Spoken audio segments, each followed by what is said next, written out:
एक बार फिर से स्वागत है हमारे साथ में बातचीत करने के लिए हमारे खास मेहमान साबिर अली जी, जो कि आम आदमी पार्टी के बहुत बड़े नेता हैं और प्रमुख समाज सेवक हैं। साबिर साहब, आपका स्वागत है जी। आजकल ना एक ये जनसंख्या के ऊपर नियंत्रण लाना चाहती है बीजेपी, कानून बना रही है, इस पर आपकी क्या प्रतिक्रिया है सर? देखिए, जो ये कानून लाने और बनाने की बात करते हैं जी, ये तो आज से नहीं सर, ये तो बहुत पहले से इनकी डिमांड है। साक्षी महाराज, साध्वी जी बहुत बार कह चुकी हैं और बड़े भद्दे अल्फाज में कहती है, जैसा जो अल्फाज उनको नहीं इस्तेमाल करना चाहिए, क्योंकि देश उनका भी है और हर भारतीय का है जी। लेकिन वो किसी भी एक ही समुदाय को निशाना बना करके बात करते हैं, जो ठीक नहीं है। क्योंकि पॉपुलेशन में तो आप ये देखिए कि हमारे यहाँ जब तक कानून नहीं बनता तब तक आप हिंदू भाई हों, मुसलमान हों, सिख हों, ईसाई हों, ऐसी कोई भी सख्ती किसी के साथ नहीं है कि 2 बच्चे से ज़्यादा होंगे तो आपको फैसिलिटी नहीं मिलेगी। ये पहले कानून बने, उसके बाद में बात होनी चाहिए। जैसे कि अभी ये कल की ही बात है, यानी कि 27 तारीख को इनकी एक साध्वी गीता जी हैं, बीजेपी के नेता हैं वो, उन्होंने एक बहुत भद्दा स्टेटमेंट दिया और उन्होंने सीधा ये बोला कि मुसलमान 20-20 बच्चे अपने रोड पे छोड़ देते हैं, क्या हिंदू उनसे भी गए गुजरे हैं?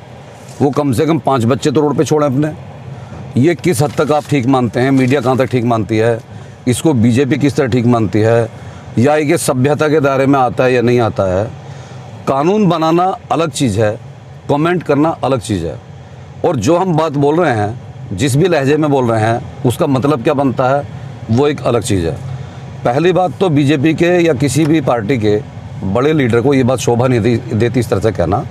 भाई, आप नियंत्रण करना चाहते हो तो हर भारतीय के लिए है वो, उसमें एक समुदाय का नाम मत जोड़िए, और हर भारतीय को उसको मानना भी चाहिए। इसका मैं भी फेवर करूँगा, क्योंकि जितने ज़्यादा बच्चे होंगे आप उनकी परवरिश नहीं कर पाते ठीक से। भेदभाव को छोड़ दीजिए, लेकिन उनकी परवरिश नहीं कर पाएंगे, परवरिश नहीं होगी तो उनका मुस्तकबिल ख़राब होगा, जो नहीं होना चाहिए।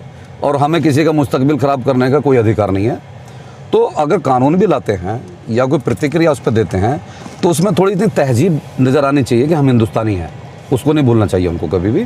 और मैं इस फेवर में हूँ कि इसका कानून बने, मैं और मेरी पार्टी हम फेवर में इसके। जी सर, दूसरा मामला ना, आजकल ड्रोन से हमला किया जा रहा है, भारत की सीमा में ड्रोन देखा जा रहा है, आपको पता ही होगा, इस पे आप क्या कहना चाहेंगे सर?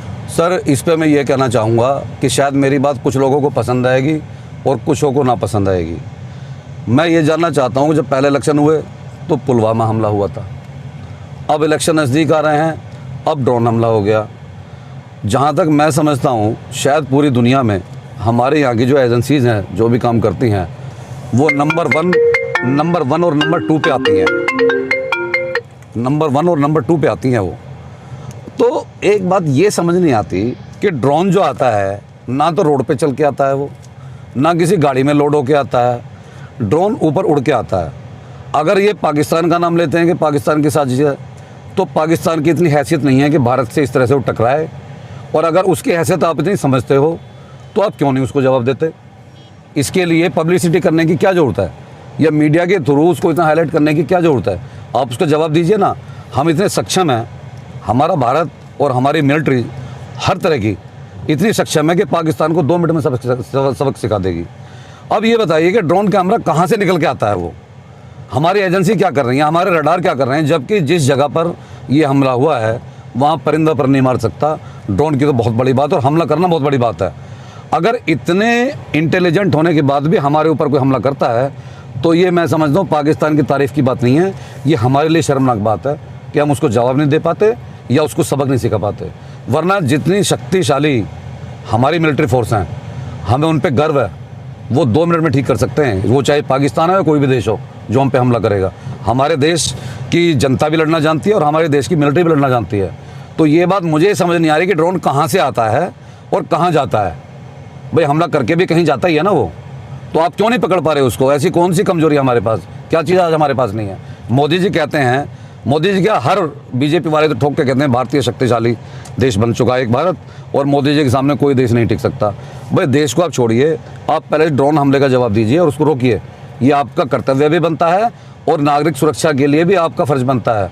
और हमारी जो फोर्स है, जो रात दिन हमारे लिए वहाँ पर लड़ते हैं, उनको भी सुरक्षित रखना हमारा फ़र्ज़ बनता है, हमारे प्रधानमंत्री जी का। तो मैं ये चाहता हूँ विनम्रतापूर्वक कि ड्रोन हमले जो हो रहे हैं अगर ये वास्तविक कहीं से आ रहा है तो उसको क्यों नहीं पकड़ा जा रहा? उसको पकड़िए, उसको जवाब दीजिए। इस हिंदुस्तान का हर नागरिक, चाहे किसी भी समुदाय का है, वो आपके साथ खड़ा है देश के लिए। और सबसे पहले मैं तैयार खड़ा हूँ, आप मुझे वहाँ भेजिए, मैं चलने के लिए तैयार हूँ आपके साथ जी, धन्यवाद देश के लिए। हमसे बात करने के लिए। जी, नमस्कार।